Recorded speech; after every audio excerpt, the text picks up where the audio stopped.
welcome back to Andertons TV. I'm Danish Pete. Yes, what is going on today? What's going on? It is indeed the launch of the worst kept secret in the entire music industry, the Epiphone Dave Grohl DG-335. Absolutely terribly kept secret, yes, isn't worst kept secret ever. These have been photographed all through 2023. Dave Grohl was playing them. But today it is official. It does actually exist in the real world. Look, it says Dad on there, look. So yeah, it's called a DG-335. It is a combination of some features from an ES-335 and from a Trini Lopez signature model, which I have got here, a Gibson Custom Shop Trini Lopez. Let's read you the specifications, Mr. Pete. Please. We've taken the ES body shape with the diamond holes, the diamond sound holes, which are obviously from the Trini. It's a layered maple and poplar kind of, laminate combination. We have got a one-piece mahogany neck with an elliptical C-shape profile. It feels quite fat or big. What have we got here? We're still using laurel on the fretboard. We've got a Graphtec nut with the mother of pearl split diamond inlays. Very, very cool. Tunematic tailpiece and bridge.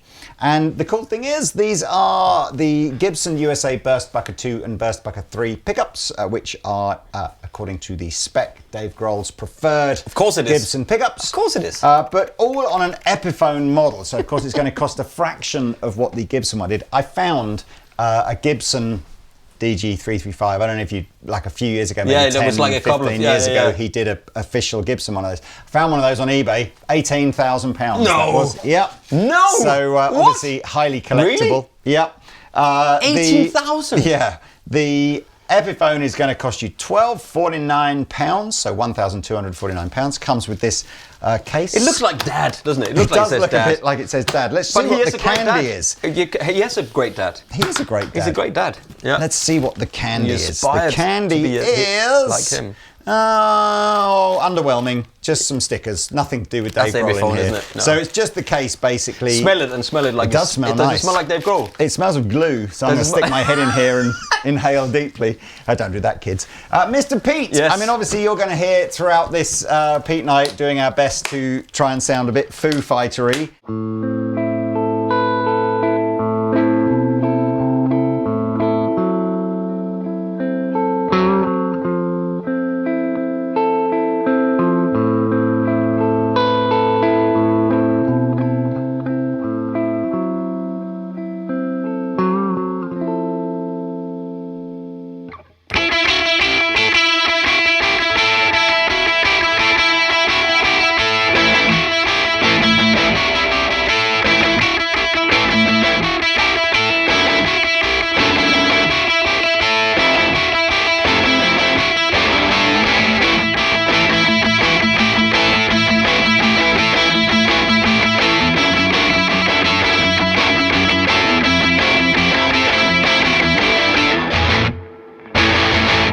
Pete, tell us about the guitar, tell us about the rig you're plugged into, and give us some tones. I mean, what can I say? It is the worst kept secret out there. So you probably already, if you're watching this video, you already know what is going on here. But, Dave Grohl, massive hero in rock and roll, isn't he? And just making the best riffs ever. I've had a weekend of listening back to all the Foo Fighter stuff to try to make sure I could play some today. It's so good, man. And it's so melodic. There's so many jazz chords. I mean, just the fact that when you're playing this.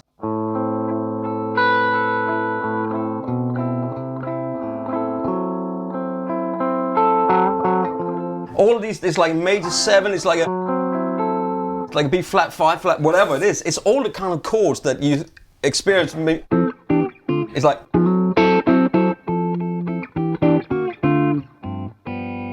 They're all in there, and apparently he doesn't know anything about. Well, you can watch the video. Interesting timing this, because the weekend just gone by, if you're just watching this Epiphone video, we had Chris Shiflett on doing a Captain Meets kind of conversation. And he said that all of the songwriting that Dave does, he's very much a player that just sort of puts his fingers on strings and finds chords and shapes and sounds and that just work. So, but see, that sounds weird to me, because if you play chords like you have to know something about. Perhaps he does, but that's, you know. Or not know it, but you have to know the chords and the feeling and the vibe that it gives you. I mean, just that. Back to the A string, it's just like.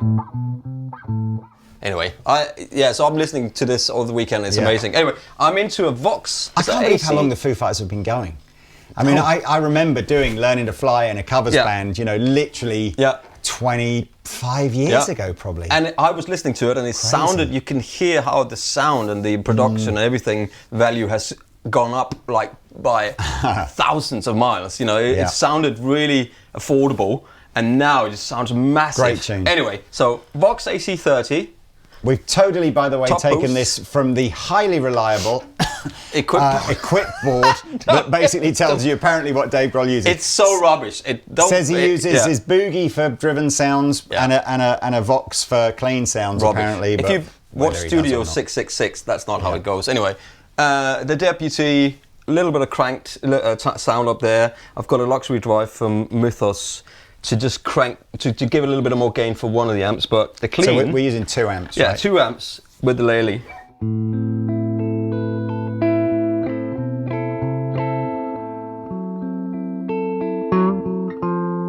I think we need more reverb or something on there, but anyway, it sounds amazing.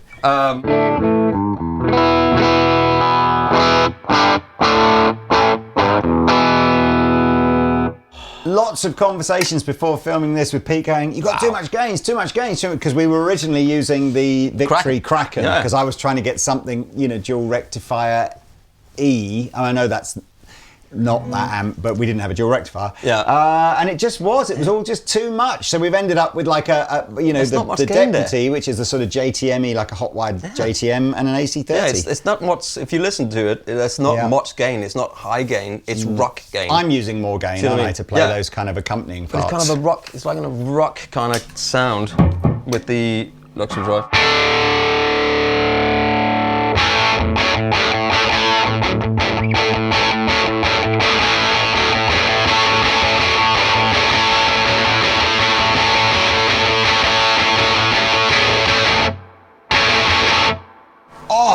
It's great, isn't it? Okay, well, let's just...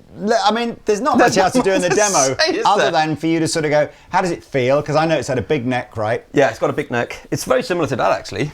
Yeah, well, let's hope it is. Actually, slightly less than that, isn't it? The shoulders are quite, maybe slightly wider. I think that's maybe a bit fatter than this, Yeah, I like it. It's not fat this way. It's more, the shoulders are quite wide. It's got girth, is that what you're It's saying? got girth on the shoulders, but... Yeah, maybe he's got big hands. Big headstock. I haven't seen his hands yet. Does it balance nicely? It balances nicely, yeah. You've never asked me that question before.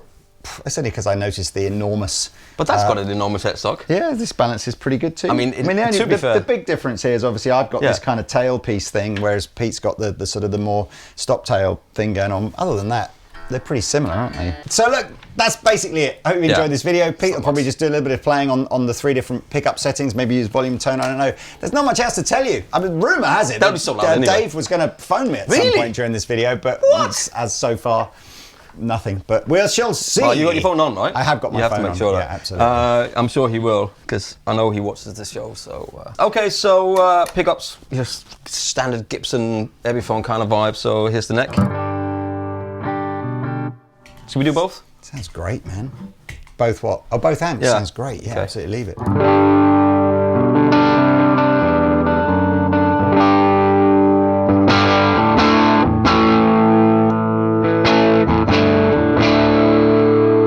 Oh, great feedback. Is that middle position? I know we should just be We've ending. Done loads. It's all in middle position, isn't it?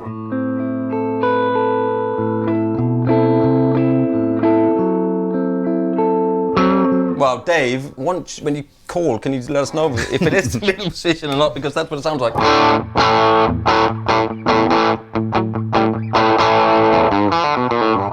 It feels great. It plays nicely. It's set up really well.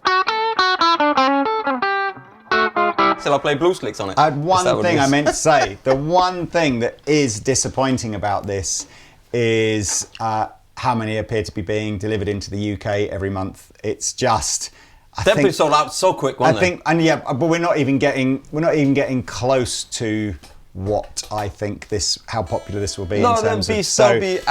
Although they are coming in dribs and drabs every month, so potentially just on our website, if we know, it always tells you when we think our next delivery will be, so you can check it out if it is out of stock. Maybe if you're super fast, you'll get one of the first ones, because there were 10 in stock like this morning. Really? But as soon as it's announced, they'll be gone. Yeah, they'll be gone. Like a little dribble every single month, apparently. Of some I even more. think maybe I shouldn't. No, I shouldn't. No. I'll get one of those. Maybe 18 you want this grand one. If you desperately Yeah. want this and can't get it, there is always this in the store. Yeah. Is that link below? £6,500. Ooh, really? Yeah. Well, it's less than 18, isn't it? This is true.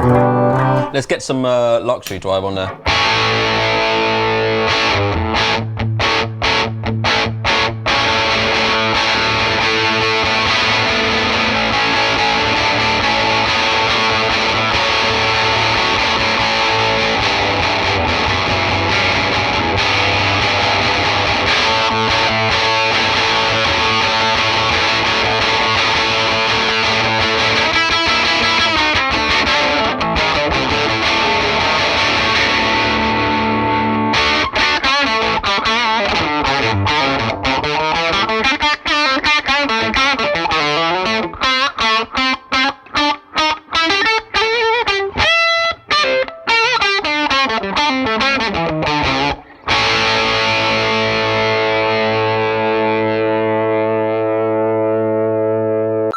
Oh, hey, Dave. Hello. So, what do you think of your new signature Epiphone guitar? The best, the best, the best. And how long did it take you to settle on the Trini Lopez model? All my life I've been searching for something. And how did you pick the colour? I've got another confession to make. I like blue. And what gauge strings do you use? Give me some rope.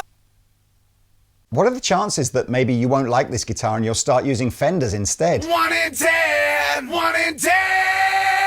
And what did you say when Trini Lopez allegedly left a Foo Fighters gig halfway through the set? There goes my hero. How excited are you to finally release this guitar to the world? It's times like these you learn to live again. Anyway, Dave, thanks for your time. I've got to go now, so bye. I never want to leave. I'll never say goodbye. Forever, whatever.